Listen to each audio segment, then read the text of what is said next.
Nizamabad sports విషయానికి వచ్చినప్పుడు నేను కలెక్టర్ గ్రౌండ్లో మా మిత్రుడు రత్నకాంత్ అడిగినప్పుడు కలెక్టర్ గ్రౌండే స్పోర్ట్స్కే పెడదామని మేమంతా డిసైడ్ చేయలేదు. సెంటర్లో ఆనిముత్యంలాగా ఉంటుంది అని. తర్వాత మన కలెక్టర్ గారు అన్నారు, అది స్టేడియం కడితే మనకి ఇప్పుడు మెడికల్ కళాశాలకి గ్రౌండ్ ఏది చూపించలేకపోతామను, ఎంసీఐ ఇబ్బంది పెడతా ఉంది, అది ప్లెయిన్గా ఉంచుదామని.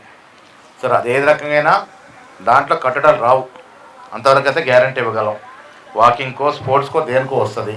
ఈ స్టేడియం నేను శివసేన రెడ్డి గారు నా శిష్యుడు, ఆయన చైర్మన్ కాగానే చెప్పాను, నా జిల్లాకి ఇచ్చినంత ప్రయారిటీ ఎక్కడ ఇవ్వడానికి లేదని. అందుకే 12 కోట్లు పెట్టి సింథటిక్ ట్రాక్ అలాట్ చేసుకున్నాం. ఒక 3.5-4 కోట్లతో మినీ స్టేడియం, ఇంకొక 4 కోట్లతో ఇండోర్ స్టేడియం. ఇవి రెండు కూడా ఫైనాన్స్ లెవెల్లో క్లియరెన్స్కి ఉన్నాయి. ఈ రెండైతే వస్తాయి. దీనికి అదనంగా ఏమేమి చేసుకోగలుగుతామో అవన్నీ కూడా చేసుకొని నిజామాబాద్ అంటే స్పోర్ట్స్కి చిరునామా లాగా ఉండే విధంగా ప్రయత్నం చేద్దాం.